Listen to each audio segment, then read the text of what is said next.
जय श्री राम मित्रों। सनातन दर्शन के इस भाग में आपका स्वागत है। आज के वीडियो में हम सनातन धर्म में सांसारिक रोग के बारे में क्या कहा गया है और इस विषय का हमारे जीवन में किस प्रकार प्रभाव पड़ता है। संसार रोग से ग्रसित हिमालय ने अपनी पुत्री पार्वती का विवाह विष्णु से तय करने की ठानी। हिमालय की नजर में शिव रोगी थे, यही तो विडंबना है। इस संसार का सबसे बड़ा आश्चर्य क्या है? इस संसार का सबसे बड़ा आश्चर्य यह है कि रोगी रोग नहीं पहचान पाता। रोग को पहचान ले तो फिर शिव नहीं हो जाएगा। स्व उपचार, स्व आरोग्यता, स्वरोग विहीनता ही अध्यात्म है। कहीं तुम्हें आत्म प्रशंसा का रोग तो नहीं लग गया, कहीं तुम्हें सुरक्षा का रोग तो नहीं लग गया, कहीं तुम्हें पंथ या किसी महापुरुष के आकर्षण का रोग तो नहीं लग गया। लग गया हो तो बता देना। चिकित्सकों की जरूरत हर स्तर पर जीव को इस संसार में पड़ती है। आध्यात्मिक रोगों के लिए आध्यात्मिक चिकित्सक, समझने समझाने के रोग से मुक्ति के लिए समझने और समझाने वाले प्रवचनबाज चिकित्सकों की जरूरत। आध्यात्मिक धरातल पर विपन्न हुए लोगों को तथाकथित गुरुओं और वंश से चिकित्सा की जरूरत महसूस होती है।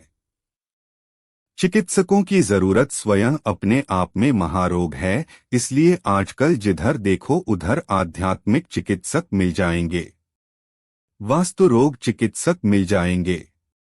वास्तु रोग चिकित्सक, पिरामिड चिकित्सक, हस्तरेखा चिकित्सक। चलो बंद करता हूँ, ज्यादा समय खराब न हो। परंतु मजेदार बात यह है, गूढ़ तत्व यह है कि चिकित्सक स्वयं रोगी हैं और उनके चिकित्सक हैं उनके रोगी। अर्थात रोगी चिकित्सक हैं और चिकित्सक रोगी।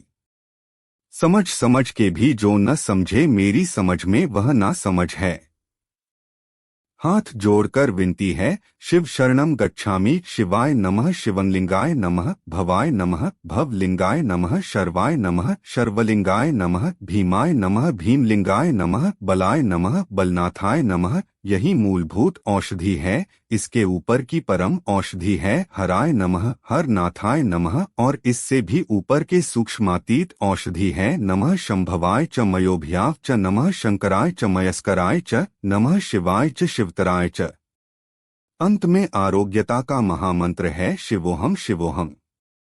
परम प्रतापी अंगिरा ऋषि के महातेजस्वी पुत्र थे अंगिरस। शिव के प्रेम में ओत प्रोत बस पहुंच गए काशी, निर्मित किया शिवलिंग और घुस गए गुफा के अंदर। वृहद तपस्या हेतु पता नहीं कितने वर्ष बीत गए। आ गए शिव जी, बोले अंगिरस तेरी तपस्या तो अत्यंत वृहद है, आठ मैं तुझे वृहद बना देता हूँ। आज से तू बृहस्पति और तेरे शिवलिंग का नाम बृहदेश्वर।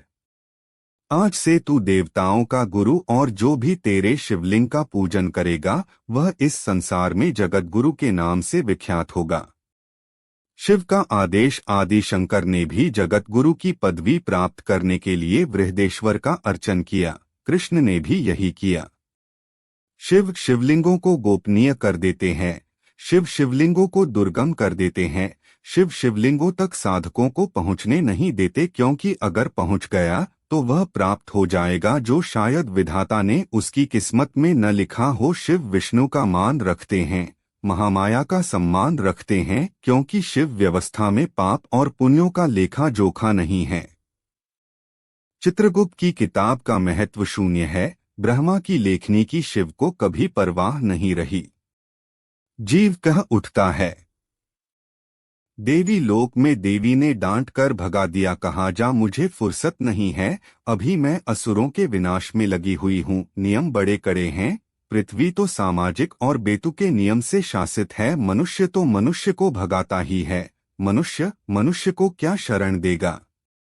पशु तो हिंसक हैं, भक्षण कर जाएंगे। देवता कदापि जीव का सानिध्य पसंद नहीं करते एवं उसे हे दृष्टि से देखते हैं। बैकुंठ में तो सात्विकता है, विष्णु आसानी से प्रविष्टि नहीं देते, कर्मों की बात करते हैं। कर्म आधारित गीता सुनाते हैं, यमराज तो पाप और पुण्यों का सांख्य योग लगाते हैं, अंत में थक हार कर सब तरफ से निष्कासित अल्प बुद्धि निरीह जीव को केवल शिव ही शरण देते हैं। शिव लोक का नियम ही यही है कि सब लोकों से निष्कासित, सब लोकों से तिरस्कृत, सब लोकों के अयोग्य जीव को केवल एकमात्र शिव ही शरण देते हैं, वे ही गले लगाते हैं, वे ही सानिध्य देते हैं, क्योंकि शिव को ही जीव से प्रेम है। यह है शिव लोक की विहंगमता।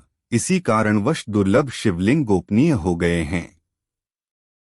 शिव नित्य प्रतिनित्य कर्मों में हस्तक्षेप नहीं करते, लोकांतर की व्यवस्था नहीं बिगाड़ते, ब्रह्मा की लेखनी को सामान्यतः मिथ्या साबित नहीं करते, परंतु शिव शिव हैं।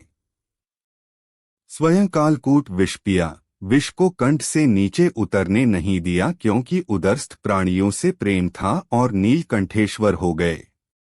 जिन देवताओं को अमृत दिया उनके पद बदलते हैं, इंद्र का पद बदलता है, ब्रह्मा का पद बदलता है, विष्णु के भी अवतार होते रहते हैं, शिव अमृत से ऊपर की स्थिति है, शिवत्व के आगे अमृतविहीन है। शक्ति तो शिथिल होती है, रोगग्रस्त होती है, पुनः ऊर्जावान होने के लिए, पुनः स्वस्थ होने के लिए शिव सानिध्य में विराजती है। यही भैरवी रहस्यम है।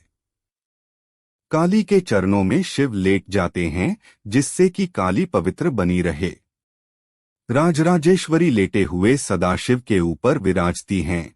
राजराजेश्वरी राजाओं की अधिष्ठात्री हैं, एवं शिव नीचे से देखते रहते हैं, त्रिशूल लिए हुए सतर्क रहते हैं। सभी देवियों के साथ धीरे से शिव जाकर विराजमान हो जाते हैं, वे शक्ति को अकेला नहीं छोड़ते। सिंह के ऊपर सदाशिव लेट गए और उनके नाभिकमल पर कामाख्या विराजमान हो गईं, आधार शिव ही देते हैं।